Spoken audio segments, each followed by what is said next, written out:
Hello friends, हम लोग discuss कर रहे हैं इंडियन पॉलिटी का सीरीज़, इंडियन पॉलिटी की सीरीज़ डिस्कस कर रहे हैं जो इस बार प्रीलिम्स में पूछी गई।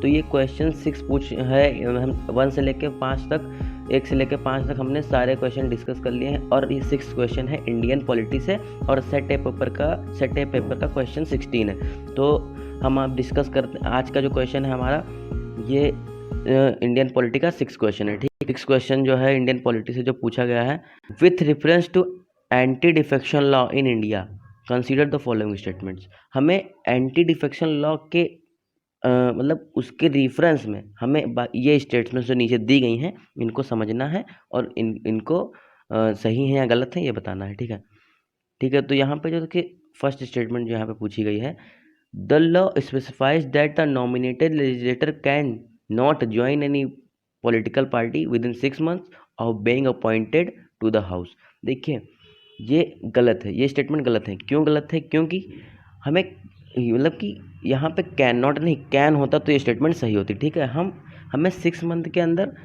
ज्वाइन करना होता है, ना कि 6 मंथ के बाद ज्वाइन करना होता है। मतलब जो नॉमिनेटेड लेजिस्लेटर होता है उसको 6 मंथ के बाद ज्वाइन नहीं करना होता है, 6 मंथ के अंदर ही ज्वाइन करना होता है। इसलिए ये स्टेटमेंट रॉन्ग है। ठीक है, देखिए और सेकंड स्टेटमेंट है यहाँ पे, the law does not provide any time frame within which of the presiding officer has to decide defection case.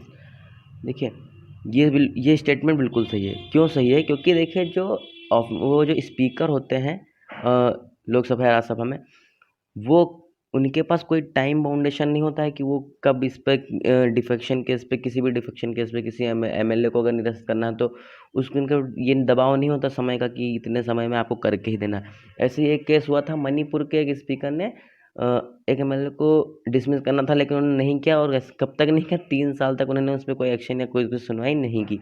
ठीक है, तो इसलिए सुप्रीम कोर्ट ने उनको डांटा भी था। ऐसे बहुत से स्टेट्स में डांट चुके हैं वैसे सुप्रीम कोर्ट के जजेस। लेकिन अब ये देखिए, तो ये स्टेटमेंट बिल्कुल सही है। ठीक है, कोई भी टाइम फ्रेम का दबाव नहीं होता, कोई भी टाइम पीरियड का दबाव नहीं होता।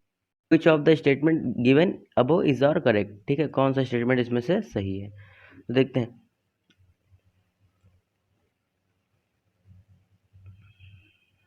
हैं। देखिए फर्स्ट स्टेटमेंट तो नहीं सही है, देखिए, क्योंकि फर्स्ट पहले ही गलत हो गया था। और सेकंड स्टेटमेंट यहाँ पे सही है, ना ये सही है ना ये सही है। आप देखिए कि 1 से लेके 1 to 6 जितने भी क्वेश्चन हैं उनमें ऑप्शन बी ही सही है। ये एक ट्रेंड है, और आगे हमने भी आपको 1 से लेकर 5 तक ये ट्रेंड आपको बताए हैं। हमारी प्रीवियस वीडियो आप देख सकते हैं, और आगे भी अगर ऐसे ट्रेंड मिलेंगे तो हम आपको बताते रहेंगे। तो आप ऐसे ही बने रहिए चैनल पे। धीरे धीरे हम लोग ऐसे नंबर ऑफ क्वेश्चंस बढ़ाएंगे और आपको बेस्ट क्वालिटी देने की कोशिश करेंगे। अभी थोड़ा सा समय लग रहा है, थोड़ा सा आप सपोर्ट करिए, लाइक करिए, सब्सक्राइब करिए चैनल को।